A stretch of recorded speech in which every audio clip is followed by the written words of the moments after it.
स्वागत है आपका दुनिया जहान में। मेरा नाम है मानसी दास। हर हफ्ते एक सवाल और उसका जवाब तलाशने की कोशिश। बीबीसी पड़ताल दुनिया की।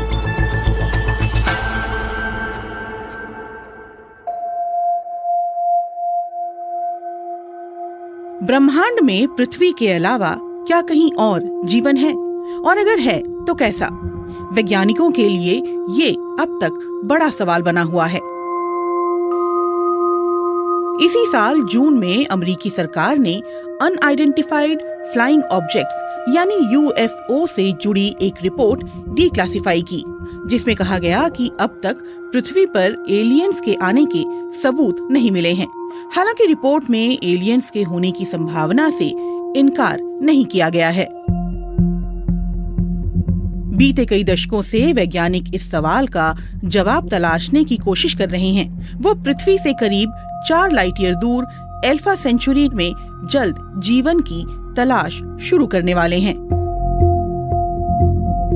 लेकिन क्या वो एलियंस को खोज पाएंगे, और क्या पृथ्वी से दूर कहीं और भी जीवन है? इस सप्ताह दुनिया जहान में पड़ताल इन्हीं सवालों की, और इस पर चर्चा करने के लिए हमारे साथ हैं 4 experts.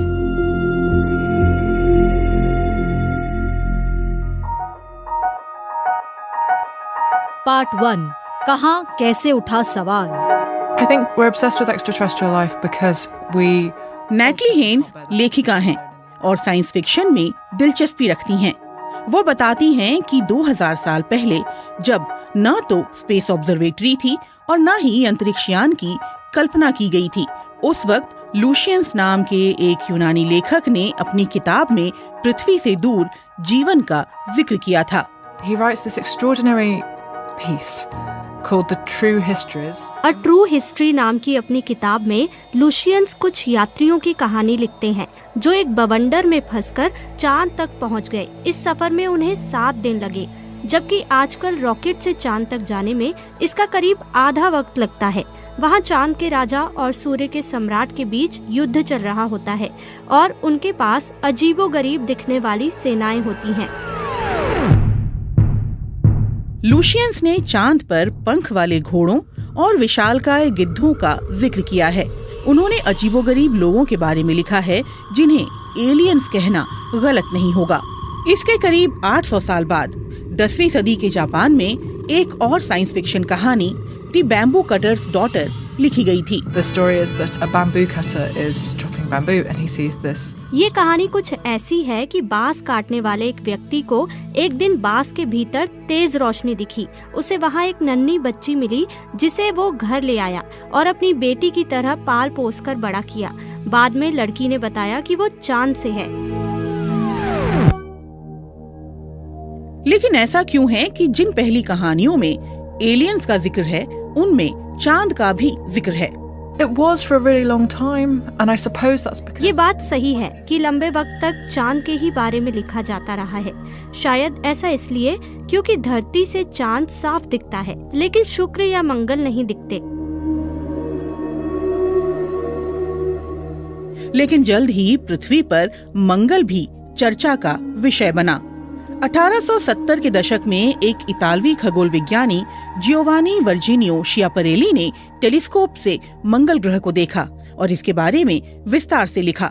he sees these sort of channels on the surface. उन्होंने मंगल की सतह पर नालियों जैसी लकीरें देखी, जिनको उन्होंने कनाली कहा। लोगों को लगा कि वो कनाल यानी नहरों की बात कर रहे हैं। उस वक्त सुएज नहर का काम पूरा हुआ था। इसके बाद ये धारणा बनने लगी कि मंगल ग्रह पर रहने वालों ने वहाँ नहरें खोदी हैं।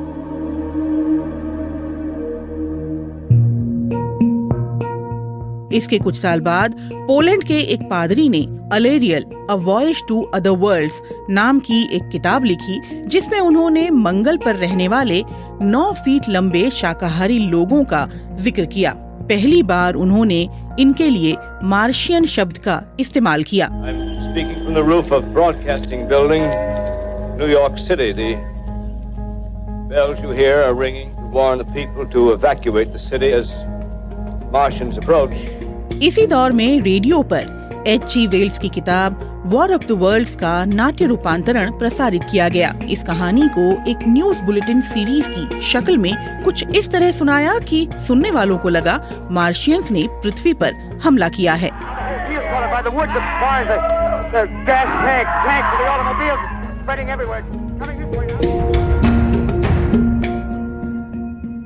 पार्ट 2 दूसरे ग्रहों पर जीवन की खोज। 1960 के दशक में एक युवा वैज्ञानिक फ्रैंक ड्रेक ने कहा कि एक सौरमंडल से दूसरे सौरमंडल को सिग्नल भेजने के लिए विश्व युद्ध के दौरान विकसित की गई रेडियो तकनीक का इस्तेमाल किया जा सकता है और हो सकता है कि एलियंस भी ऐसा कर रहे हों। ऐसे में उनके अस्तित्व को खोजने के लिए हमें जो करना है वो है बस उनके सिग्नल को पकड़ना। It was 3 in the morning and the telescopes were grinding away. Seth Shostak search for extraterrestrial intelligence SETI में वरिष्ठ खगोल विज्ञानी हैं। बीते 4 दशकों से वो एलियंस के ऐसे ही सिग्नल सुनने की कोशिश कर रहे हैं। What Frank did is he used an existing antenna. Frank ने वेस्ट वर्जीनिया की ऑब्जर्वेटरी में मौजूद रेडियो एंटीना का मुंह नजदीकी तारों की तरफ मोड़ दिया। उनकी कोशिश थी कि अगर एलियंस सिग्नल भेज रहे हैं तो वो उन्हें पकड़ सकें। वो 2 तारों पर नजर रख रहे थे। मजेदार बात ये थी कि एक तारे से उन्हें कोई सिग्नल नहीं मिला, लेकिन दूसरे से कुछ आवाज सुनाई दी। उन्हें लगा उन्होंने एलियंस को ढूंढ लिया है। हालांकि ये सेना का कोई विमान हो सकता था। 1980 के दशक में अमेरिकी सरकार ने एलियंस की खोज के लिए सेटी इंस्टीट्यूट को आर्थिक मदद देनी शुरू की। रेडियो तरंगें स्पेस से आसानी से जा सकती हैं और सेथ रेडियो रिसीवर पर जो आवाज सुनना चाहते हैं वो कुछ ऐसी है।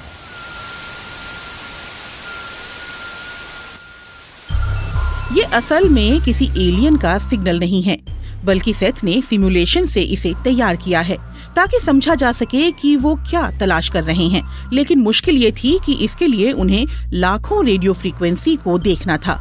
फिर उन्हें कैसे पता कि पहले किसे देखना है?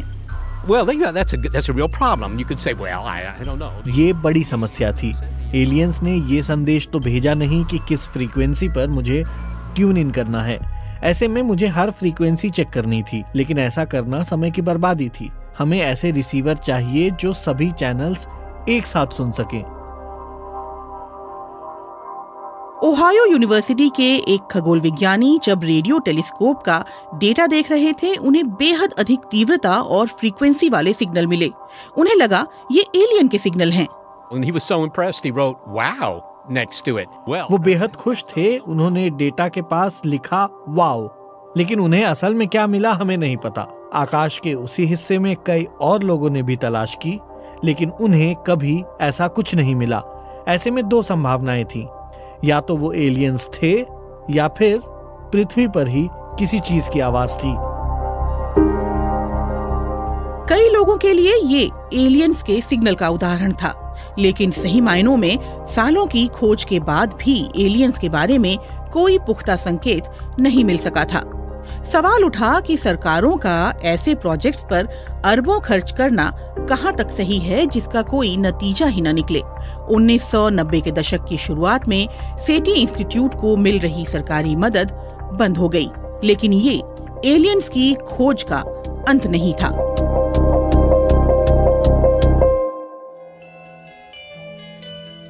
Part 3 कैपलर। One of my earliest vivid memories is seeing the astronauts. David Grinspoon astrobiologist हैं और प्लानिटरी साइंस इंस्टीट्यूट में वरिष्ठ वैज्ञानिक हैं। वो अंतरिक्ष अनुसंधान पर नासा के सलाहकार रह चुके हैं। वो कहते हैं कि एलियंस की खोज को लेकर भरोसा इसलिए भी कम हुआ क्योंकि उस वक्त तक अधिक ग्रह खोजे नहीं जा सके थे। लेकिन 90 के दशक की शुरुआत से वैज्ञानिकों ने हमारे अपने सौरमंडल में नए छोटे ग्रह और ड्वार्फ ग्रह खोज निकाले और एक बार फिर सवाल उठने लगा कि क्या हमारे सौरमंडल से बाहर भी ऐसे ग्रह हो सकते हैं जहां जीवन हो। 5, 4, 3, 2, engine start, 1, 0, and liftoff of the Delta II rocket with Kepler on a search for planets in some way like our own.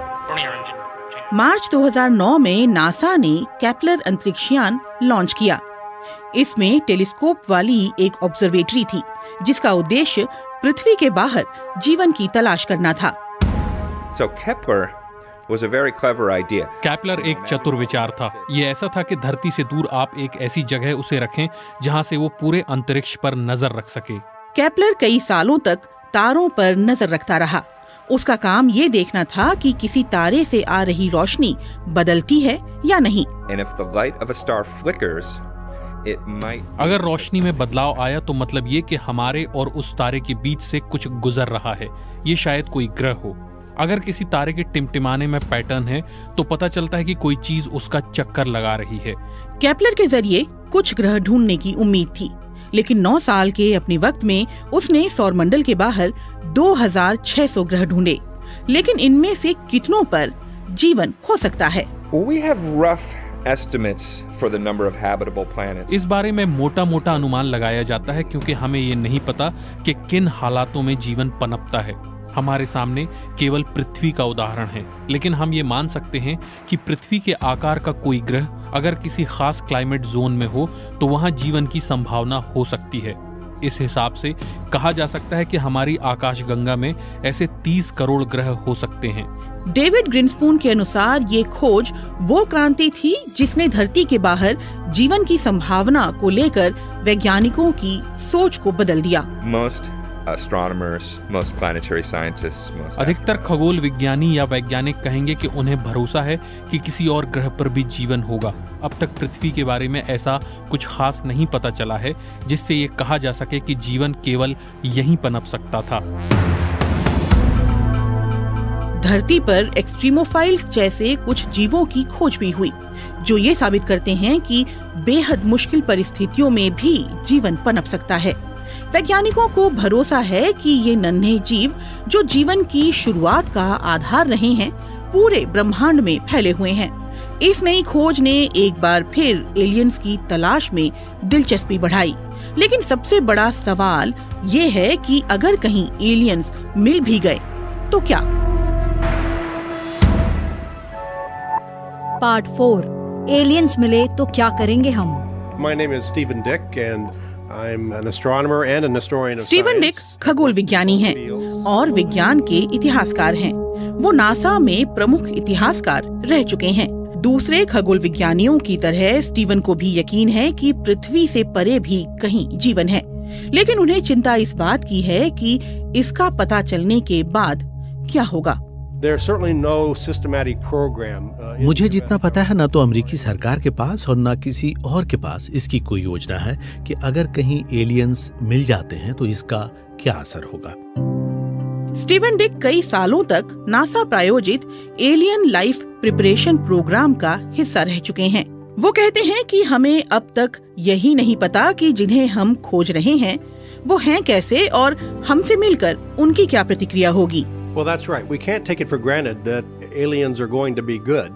हम ये मानकर नहीं चल सकते कि एलियंस अच्छे ही होंगे। माइक्रोब के स्तर पर भी देखा जाए, संभव है कि दूसरे ग्रह से आया बैक्टीरिया यहाँ संक्रमण फैला सकता है। हमें नहीं पता कि एलियंस की दुनिया में परोपकार का सिद्धांत है भी या नहीं।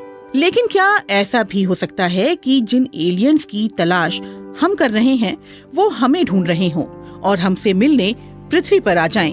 और इससे भी बड़ा सवाल ये कि हम एलियंस से बात कैसे करेंगे। Well, this is a subject of a lot of discussion. The movie Arrival. ये गंभीर चर्चा का विषय है। मुझे लगता है कि फिल्म अराइवल में इस बात को बेहतर तरीके से दिखाया गया है। इसमें कुछ एलियंस इंसानों से बात करने की कोशिश करते हैं। आपको ऐसी भाषा चाहिए जिसे लेकर पूरे ब्रह्मांड में समझ हो। कई लोगों को लगता है कि गणित इसका जवाब हो सकती है, लेकिन इसे लेकर भी अलग अलग थ्योरी है। कुछ कहते हैं कि गणित का आविष्कार किया गया और कुछ मानते हैं कि इसे खोजा गया। इसके अलावा भी कई और सवाल हैं जो परेशानी का सबब हो सकते हैं, जैसे क्या हम उन्हें धर्म के दायरे में देखेंगे, हम उनके साथ किस तरह का व्यवहार करेंगे, और फिर धरती की तरफ से उनसे बात कौन करेगा, संयुक्त राष्ट्र या फिर कोई और। इन सवालों के जवाब अब तक किसी के पास नहीं है। It's always better to have a plan, I think. The plan doesn't always work, but it's better. मुझे लगता है कि हमारे पास कोई योजना होनी चाहिए। हमें नहीं पता कि क्या करना चाहिए, लेकिन इसके बारे में पहले से सोचा जाए तो बेहतर होगा।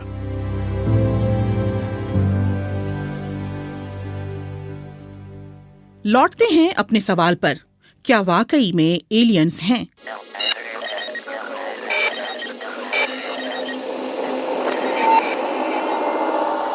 हम जानते हैं कि अब तक दूसरे ग्रह पर जीवन को लेकर हमें कोई ठोस सबूत नहीं मिले हैं। दशकों की खोज के बाद भी इस मामले में हम अभी वही हैं जहां से चले थे। लेकिन इसे अलग नजरिए से भी देखा जा सकता है। ये संभावना का सवाल है। ब्रह्मांड में लाखों आकाशगंगाएं हैं, जिनमें से एक हमारी मिल्की वे है, और हमारी आकाशगंगा में भी अरबों ग्रह हैं। ये संभव है कि पृथ्वी ऐसा अकेला ग्रह नहीं होगा जहां जीवन पनप सका है। हो सकता है कि किसी और ग्रह पर भी जीवन हो, और शायद हमारे जैसा ही हो। हो सकता है कि किसी दिन हम एलियंस को खोज पाएं, या फिर शायद वो हमें पहले खोज लें।